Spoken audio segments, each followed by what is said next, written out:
La locomotora económica de Europa había cogido velocidad de crucero. Pero casi de repente ha llegado el frenazo. Crisis. Recesión. En una economía global, todos los europeos vamos en ese tren. Tendría que ser una especie de locomotora, porque de eso depende mucho también para España, ¿no? Para España depende mucho de que aquí en Alemania haya actividad dinámica, porque eso significa, desde el punto de vista de muchas empresas españolas, el poder vender aquí sus productos y de esa forma crear empleo en España, ¿no?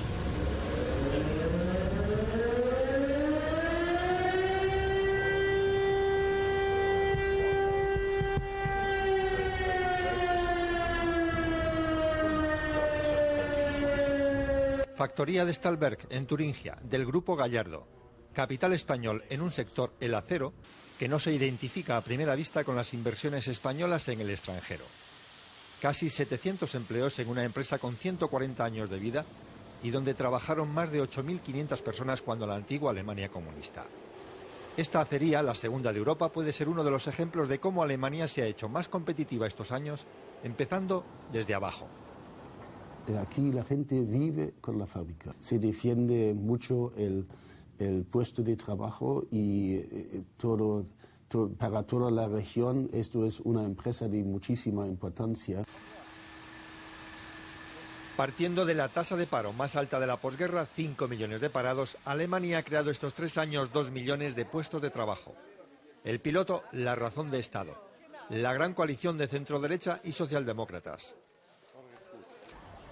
Hace ya más de un año que el mundo habla de crisis, pero esa palabra no parecía ir con Alemania. Alemania seguía vendiendo tecnología. Alemania seguía vendiendo investigación y medio ambiente. Y el empleo seguía subiendo sin depender del ladrillo. Aquí no ha habido ladrillo. En Alemania el modelo económico ha sido el de la innovación, de la reforma laboral y el de la exportación. Hay que tener en cuenta que el 98% de las exportaciones alemanas son realizadas por pequeñas y medianas empresas alemanas. Pero las malas noticias empiezan a llegar. La quiebra de Lehman Brothers sacó los colores al gobierno alemán. Pareció darse cuenta de repente de que muchos bancos alemanes, tanto privados como públicos, habían jugado desde lo alto de sus rascacielos en el gran casino de las apuestas financieras de alto riesgo. En el país más ahorrador del mundo, hablar de problemas en los bancos es hablar de problemas con mi dinero. A contracorriente, el gobierno garantiza los depósitos de los ahorradores forzando una reacción en cascada en Europa, incluida España. Después, pone sobre la mesa $500 millones para garantizar que ningún banco se hunda.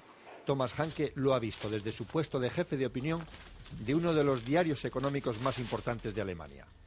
El paquete de ayudar, de salvar a los bancos, ha sido uno de los primeros en Europa y funciona. En cambio, no han actuado con la misma rapidez y con la misma determinación contra la crisis en la economía real. ¿Por qué? Porque se han basado en el análisis de que a lo mejor la crisis no va a ser tan grave, a lo mejor no habrá crisis el año que viene. En realidad está claro que vamos a sufrir probablemente la crisis más grave de toda la historia de la República Federal. Y quizá el mejor ejemplo es este hombre, Adolf Merkle, hasta hace 2 meses uno de los empresarios más ricos de Alemania. Empresario, pero también especulador. Apostando con las acciones de Volkswagen, Merkle perdió cientos de millones de euros en la crisis bursátil de octubre.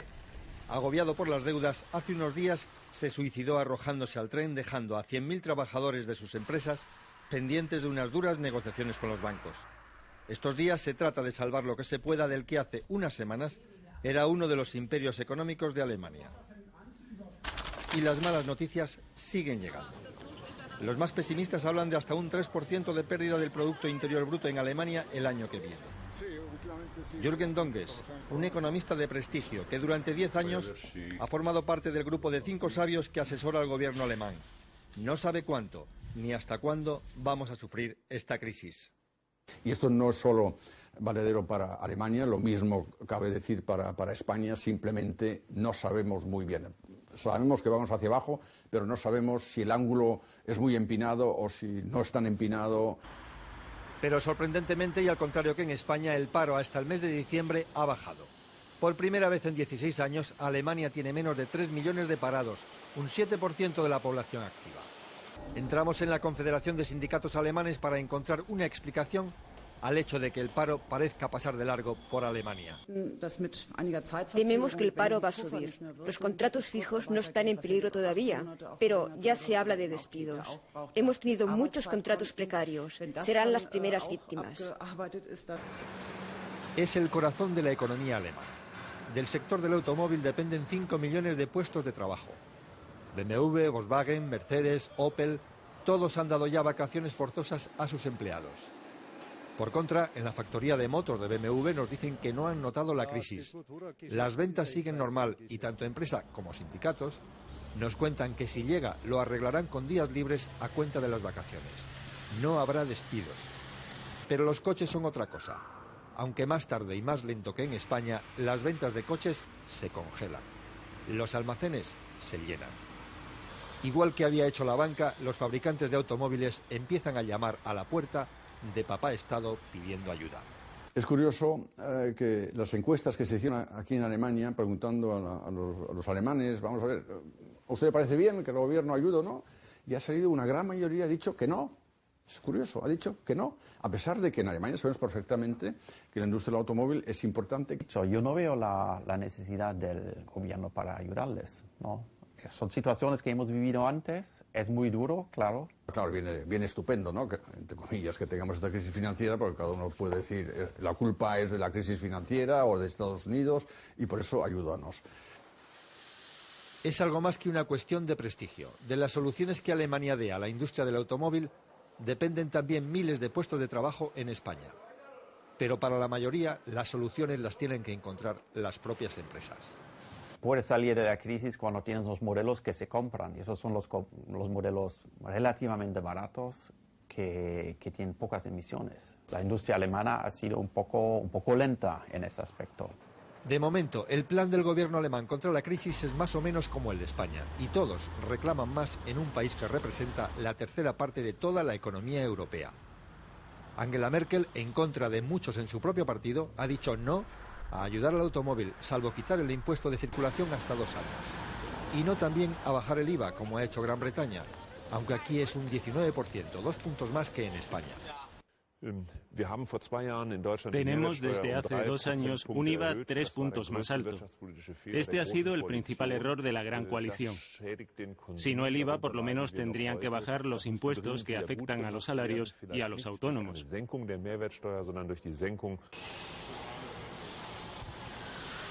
Estamos en la factoría de Siemens en Berlín, el núcleo de una de las multinacionales más grandes del mundo, con 400.000 empleados en muchos países, 10.000 en España. Su presidente, Peter Loschar, es uno de los empresarios que ha prometido no abordar esta crisis con despidos, a pesar de que la crisis le llega en un momento en que empezaba a salir de la travesía del desierto de 2 años por los casos de sobornos. En una situación muy buena y la compañía es mucho más fuerte y con la dirección claramente al futuro. Quedan menos de 9 meses para las próximas elecciones. Quizá el punto y final a la razón de Estado. La impopularidad de las reformas de la época Schröder la han pagado hasta ahora los socialdemócratas. Los éxitos los ha cosechado la mujer prudente que se sienta al otro lado del Consejo de Ministros, la mujer más influyente del mundo, según la revista Forbes. Pero ahora la prudencia se interpreta como falta de decisión. Desde la presidencia francesa de la Unión Europea, Nicolas Sarkozy es más ambicioso. Tiene prisa por refundar el capitalismo. Pero su amiga Angela no. No tomaré parte en ninguna competición para ver quién pone más miles de millones. Eso no va conmigo, porque también en estos tiempos tenemos responsabilidades ante los contribuyentes de ahora y los futuros.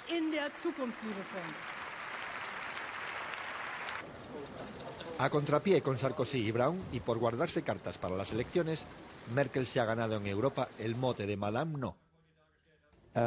Es un error de haber renunciado a una dimensión europea para resolver esta crisis. Fue una respuesta doméstica, no internacional, no europea. ¿Sacarán partido de esto los socialdemócratas, hasta ahora sumergidos en una crisis de identidad que les ha llevado a cambiar el candidato electoral Frank-Walter Steinmeier y la dirección del partido, Frank Müntefering? Las críticas europeas no están justificadas. La canciller está viviendo la división en su propio partido. La situación es especialmente difícil debido a las próximas elecciones. De cierta manera, la crisis ha dado un nuevo desafío y un nuevo sentido de gobernar y de actuar juntos. La cúpula del Reichstag parece la metáfora de un mundo globalizado. Pero ¿cuál es el papel de Alemania? ¿Tiene Alemania respuestas europeas ante una crisis de dimensiones históricas? En otras palabras, ¿seguirá Alemania siendo la locomotora económica de Europa o solo un vagón más de un tren en retroceso?